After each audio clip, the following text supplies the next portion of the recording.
Hai semuanya, ketemu lagi dengan saya Esther Surya. Teman-teman, terima kasih bagi yang sudah subscribe channel saya ini. Tapi bagi yang belum, silahkan subscribe.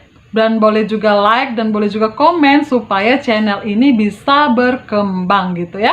Nah teman-teman, pada video kali ini saya membahas tentang teman toksik gitu ya. Nah, apa sih yang dimaksud dengan toksik? Toksik itu adalah racun. Racun itu bisa membunuh secara tepat, tapi bisa juga membunuh perlahan-lahan. Tapi yang pastinya yang namanya toksik itu pasti merusak baik cepat ataupun lambat gitu. Nah, sama halnya dengan teman toksik.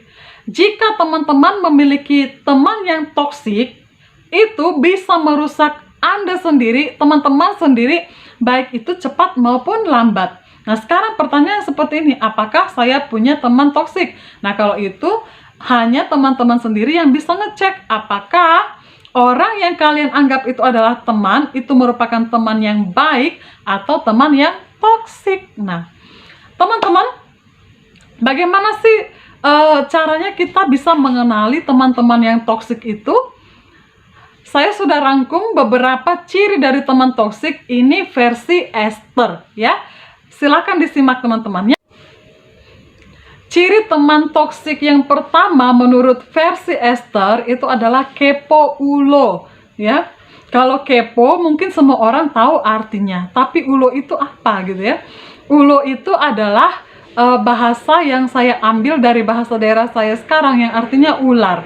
Nah, ular itu adalah salah satu hewan yang licik, bahkan dalam sejarah manusia secara agama bahwa ular itu menjadi hewan yang muncul yang berhasil untuk menipu daya wanita atau Siti Hawa atau Hawa yang kita kenal, sehingga manusia bisa jatuh dalam dosa gitu ya, saking liciknya ular. Jadi sama seperti itu bahwa teman yang kepo ulo adalah teman yang pengen tahu segala sesuatu mengenai keadaan kita, tetapi itu untuk mencari-cari di mana titik lemah kita atau kekurangan kita. Dan ketika ia menemukan di situ kelemahan kita, maka ia siap-siap untuk menerkam. Ciri yang kedua adalah manis di depan, menusuk di belakang, gitu. Ada nggak teman-teman yang mengalami peristiwa di mana teman-teman merasa tidak percaya? Bagaimana mungkin seseorang yang kita kenal sangat baik itu ternyata dia sendiri yang malah mengata-ngatai kita atau menjelek-jelekkan kita gitu. Nah, jadi sifat teman toksik yang kedua itu adalah manis di depan kita seperti seorang teman yang tulus, tetapi ternyata di belakang dia itu suka menjelek-jelekkan kita gitu kepada orang lain. Ciri yang ketiga adalah iri dengan pencapaianmu. Jadi jika kamu punya teman yang ketika melihat kamu sukses dan dia menjadi dengki atau dia nggak suka gitu, atau ketika kamu jatuh dia senang gitu, itu adalah teman toksik gitu. Karena teman yang baik tidak akan pernah senang ketika melihat temannya susah atau sedih melihat temannya berhasil gitu. Jadi teman yang baik itu adalah ikut di dalam penderitaan, senang dengan senang, sedih dengan sedih gitu ya. Nah, jadi kalau teman toksik itu adalah kebalikannya atau SMS. Kalau dikatakan manusia SMS, senang melihat teman sedih atau sedih melihat teman senang gitu. Nah, terkadang teman-teman toksik yang seperti itu tidak tahu bagaimana susahnya kamu melakukan berbagai hal demi kamu mendapat pencapaianmu itu. Bagi dia yang taunya adalah ketika kamu di atas, kenapa kamu bisa di situ dan bagaimana caranya untuk bisa menjatuhkanmu. Itu adalah ciri teman yang toksik.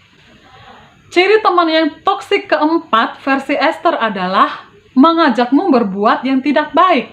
Oh, apa maksudnya? Berapa banyak orang yang hancur karena pertemanan? Berapa banyak perempuan karena gengsi dari teman-temannya, karena standar kesuksesan atau standar dikatakan menjadi modis, menjadi wow, itu adalah ketika ia bisa membawa barang-barang branded, ketika ia bisa memamerkan makan di restoran-restoran atau tidur di hotel-hotel. Akhirnya apa yang dia lakukan? Dia melakukan hal yang tidak baik ya. seperti bisa jadi menjual diri gitu.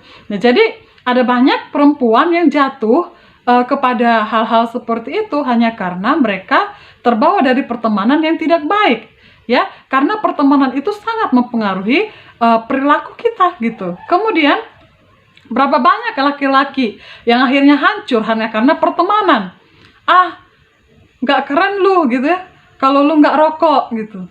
Jadi terkadang laki-laki tuh bilang kalau kamu tidak merokok, kamu bukan laki-laki. Nah, sekarang apakah rokok itu adalah tanda seseorang laki-laki? Apakah dengan rokok seorang perempuan bisa berubah menjadi laki-laki? Kan gitu.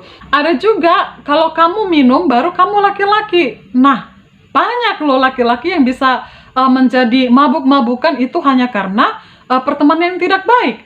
Ya, contohnya ada banyak laki-laki, bapak-bapak yang menghabiskan uangnya, menghura-hurakan uangnya dengan teman-temannya, dengan merokok ataupun minum bersama-sama dan berjudi gitu.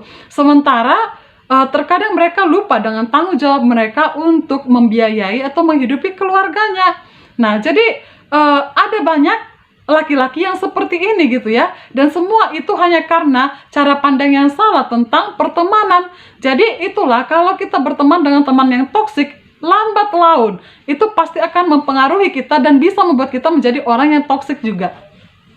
Kemudian ada juga bahkan yang paling parah itu adalah mengajak melakukan hal-hal yang tidak baik, yang katakanlah seperti melakukan kejahatan kriminal atau bahkan juga bisa narkoba gitu ya. Banyak juga orang yang jatuh ke dalam masalah narkoba, masalah kriminalitas itu karena mereka tidak cepat menanggapi bahwa mereka punya teman yang toksik, yang mereka terlena dan akhirnya mereka terikut-ikut dengan perilaku toksik dari teman mereka tersebut. Yang kelima adalah bahwa teman toksik itu akan tahan berjam-jam menceritakan hal-hal yang tidak baik mengenai dirimu kepada orang lain gitu. Karena apa? Karena seperti yang sudah saya katakan tadi di poin pertama, biasanya teman toksik itu adalah dia kepo ulo. Jadi dia sudah punya daftar-daftar apa saja yang menjadi kekurangan-kekuranganmu, kemudian itu akan dia bahas, akan ceritakan gitu ya dengan teman-teman yang lain, dan itu bisa lama sekali. Jadi jangan heran jika kamu punya teman yang bisa berjam-jam atau waktu yang lama hanya membicarakan satu hal, yaitu kejelekan-kejelekanmu. Ciri yang keenam versi Esther adalah mengajak orang lain untuk tidak berteman denganmu gitu. Pernah nggak kamu punya teman yang mengajak orang-orang lain atau teman-temanmu yang lain untuk memusuhimu? Nah, itu adalah teman-teman yang toksik. Ya, kita nggak tahu ya apa latar belakang dia bisa seperti itu. Terkadang, walaupun kamu sudah merasa kamu tidak merugikan orang lain, tidak mengganggu kehidupan mereka, tapi bisa saja mereka berpikir kamu itu sebagai ancaman atau sebagai saingan atau sebagai orang yang macam-macam gitu, dan akhirnya ia akan mengajak orang lain untuk memusuhimu supaya kamu jatuh. Nah, itu adalah salah satu ciri dari teman yang toksik. Nah, jadi bagaimana dong caranya kita untuk mengatasi teman-teman yang toksik seperti itu? Kalau menurut saya, yang pertama adalah sadari dulu, ya, kenali dulu apakah kita memiliki teman yang toksik atau tidak. Ya, bukan berarti seperti yang teman-teman, bukan berarti semua perkataan teman kita itu akhirnya kalau itu sepertinya tidak pas di hati kita langsung kita katakan dia toksik, bukan seperti itu ya. Terkadang sahabat atau teman yang baik, dia itu akan berkata yang pedas bagi kita, tetapi itu untuk membangun kita. Ya, tetapi teman toksik ini adalah memang dia murni mengatakan yang jelek tentang kita, itu hanya sekedar untuk melampiaskan emosinya saja mengenai kita gitu ya, hanya untuk membiarkan kita jatuh. Nah, berbeda dengan teman yang baik tadi, mungkin perkataan dia pedas kepada kita, tapi itu untuk membangun kita. Jadi kita harus bisa bedakan mana yang namanya teman yang toksik, mana teman yang baik. Walaupun mereka bisa sama-sama mengeluarkan komentar atau pendapat yang pedas, tetapi tujuan mereka berbeda. Jadi di tujuannya ya teman-teman ya, ada yang mengeluarkan perkataan yang pedas tujuannya adalah untuk kita baik, tapi ada yang mengeluarkan perkataan yang pedas itu hanya untuk menjatuhkan kita, dan itulah yang namanya teman yang toksik. Jadi yang pertama adalah kenali apakah kita memiliki teman yang toksik atau tidak. Yang kedua adalah Kalau kita memiliki teman yang toksik, maka segeralah pergi dari pergaulan yang seperti itu. Segeralah menghindari teman yang seperti itu. Karena kalau saya pribadi, lebih baik saya memiliki 1, 2, 3 teman daripada teman yang baik, daripada saya punya banyak teman tetapi mereka itu adalah teman-teman toksik gitu ya. Nah, kemudian yang ketiga adalah hiduplah sesuai dengan apa yang menjadi standarmu. Hiduplah sesuai dengan apa yang kamu ingini. Jadi kita tidak perlu harus mengikuti kata-kata toksik mereka supaya kita jadi dihargai, supaya kita dianggap menjadi teman mereka, atau supaya kita itu disebut keren oleh mereka. Kita tidak perlu seperti itu. Jadi hiduplah menurut apa yang benar, menurut pandangan kita. Karena apa? Karena kita yang menghidupi hidup kita, kita yang menikmati hidup kita, dan yang paling penting bagi saya adalah kita yang akan mempertanggungjawabkan hidup kita, baik selama kita ada di sini dan nanti setelah kita nggak ada di dunia ini lagi. Jadi, nah itu dia teman-teman sharing saya pada video kali ini. Mudah-mudahan bermanfaat. Sampai ketemu lagi di video saya selanjutnya. See you!